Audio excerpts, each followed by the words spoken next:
In this lesson, we're going to look at some more examples of circle proofs. So we're going to still use all of the different theorems that you've learned and have applied previously, but we're going to just look at some different types of scenarios. So for this first example here, we're trying to prove angle O and angle P. So some different ways to do that would be to try to prove that the triangles are congruent and then use CP/CTC.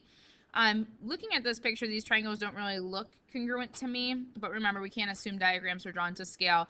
But even if the two triangles are similar, I would also know that those two angles have to be congruent. So that's another option. It would be to prove that the two triangles are similar, and then to say all corresponding angles must be congruent. So let's go ahead and look at what we're given and see where we can go with it. So we're given a tangent line. So we're given that AC is tangent to both of these circles at point O and then at point C. So the one theorem that stands out right away is the fact that these OA and PC are radii, and tangents are always going to be perpendicular to radii at the point of tangent C. So I know that those have to be right angles. I know that those segments are perpendicular. So that's the only given. I also see the X here, the vertical angles. So that would be something that I can use the diagram for. But in terms of finding a segment, you might be thinking, well, OA and PC are both radii, so they must be congruent, but that's not the case here because they're not radii of the same circle. They might be congruent, but I can't guarantee that because it has to be radii in the same circle. So really, there's no other way for me to get these other segments or sides of these triangles congruent. So I can look at this and say, yes, these two triangles must be congruent or be similar by angle-angle similarity, which would then guarantee that angles O and P would be congruent. So that would work. I also look at this and say, okay, well, if this line CP is perpendicular to AC and OA is perpendicular to AC, well, then that means that CP and OA must be parallel to each other because I have congruent alternate interior angles. Or you could say two lines that are perpendicular to the same line must be parallel to each other. And then if these two lines are parallel, well, then these two angles, angle O and angle P, are congruent alternate interior angles. So that would be another option. So it's really up to you how you want to go about this. I'm going to go ahead and start by saying AC is tangent to circle O and circle P. So that's given. And then I'm going to say that I have those perpendicular lines. So OA is perpendicular to AC. And I can say that PC is perpendicular to AC. And the reason for this is because in a circle, radii are perpendicular to the tangent lines at that point of tangency. I'm just going to say radii are perpendicular to tangents just to keep it short, but it's always at that point of tangency where they intersect. So now you can really decide, do I want to use the parallel lines or do I want to use the triangles? I'm going to go ahead and use the triangles because I want to use a theorem that you haven't seen yet just to kind of share that with you. So I'm going to go ahead now and say angles 1 and 2 are right angles.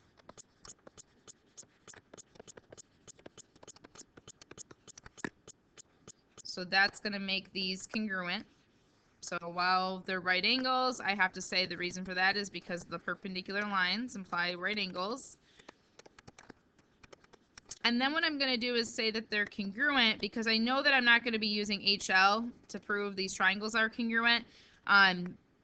So I don't need to say that I have right triangles. So I'm just going to go to say angle 1 and angle 2 are congruent because all right angles are congruent.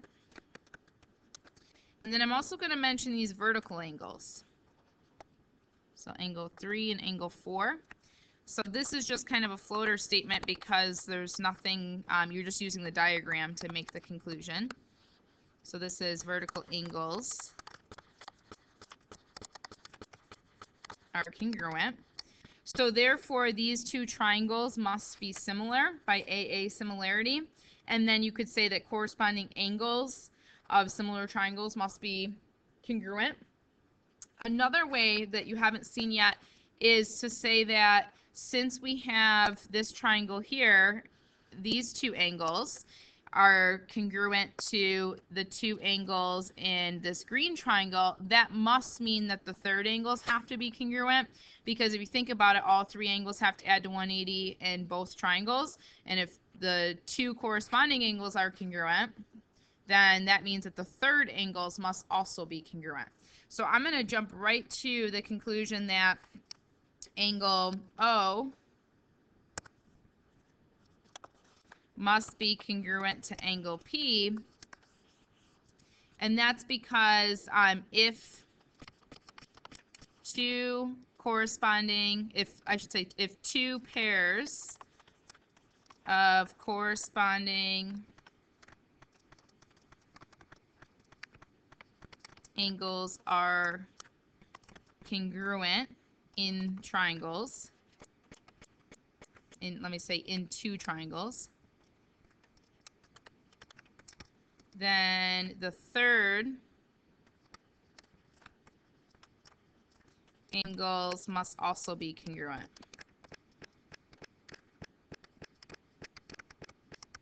So as long as you mention, as long as you mention the two pairs of corresponding angles are congruent, so 3 and 4, 1 and 2, well, and then in these two triangles, the third angles also have to be congruent. So you do have to mention that the two pairs of corresponding angles are congruent in the two separate triangles. That makes those third congruent. So that's another way to write this, but really there's three different possibilities for doing this proof. So let's go ahead and look at one more. We have circle O, diameter AC extended to point D such that AD is perpendicular. So I have a diameter, I have circle O. So I'm going to let's just write some of this stuff down. So I have circle O, I have diameter AC, and then I have AD is perpendicular to DF. So the first part here is really just a descriptor saying that you have circle O, which means O is the center, meaning AC is the diameter, but the perpendicular is important because that's going to give us right angles. So I have AD is perpendicular to DF, so right away I'm going to say that angle 1 is a right angle. So I can say that from this given.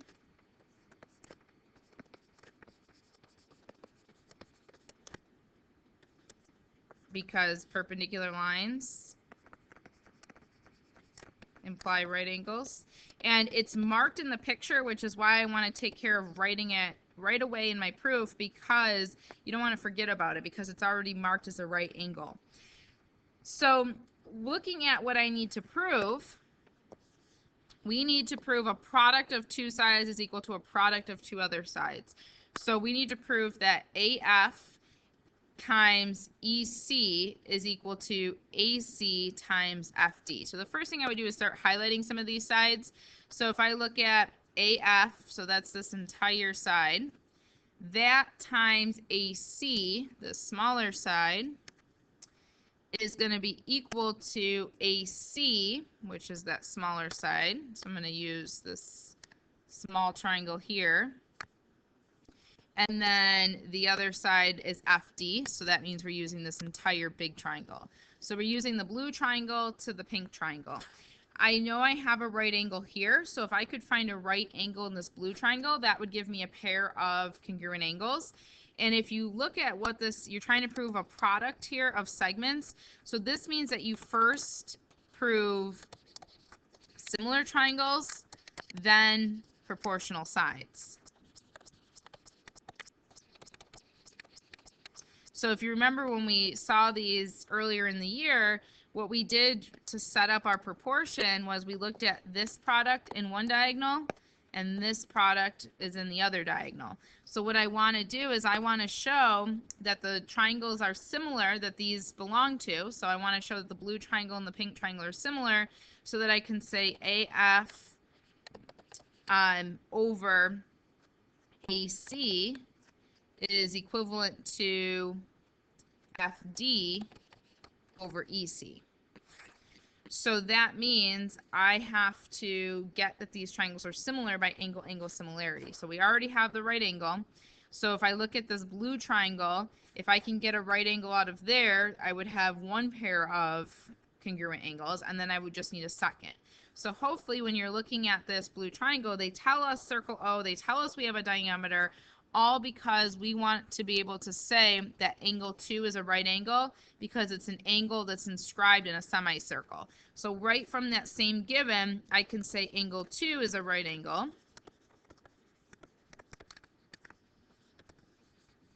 And the reason for that is an angle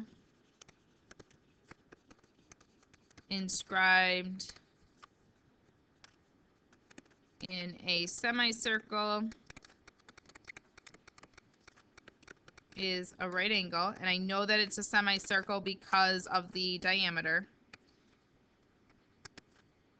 So now that'll allow me to say angles 1 and 2 are congruent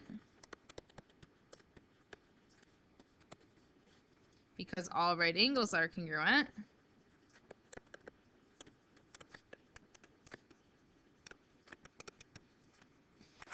So that gives me 1A if we want to be able to use angle-angle similarity.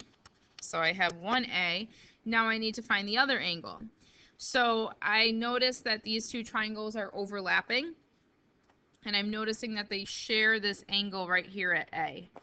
That angle A is the same in both triangles.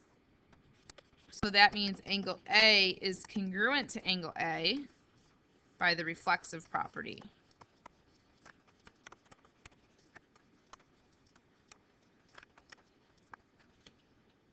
So therefore, by angle-angle similarity, these two triangles must be similar. So now I can say triangle FDA is similar. Make sure you write similar, not congruent. So FDA, and then you got to figure out, well, F corresponds to C, so it'd be CEA.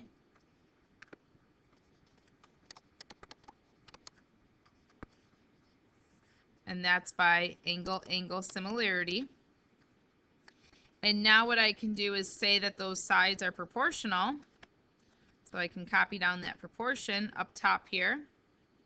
So AF over AC is equal to FD over EC. And that's because corresponding sides of similar triangles are proportional. And then the last step to get to the answer is to just cross multiply that. So AF times EC is equal to AC times FD, which is what we're trying to prove. And the reason for that is because you can cross multiply or cross multiplication.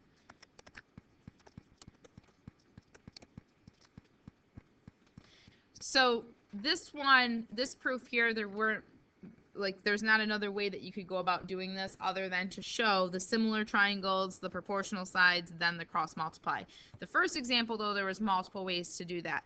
So go ahead, get some key ideas written down, and complete your check your understanding problems, and we will talk about all of those in class tomorrow.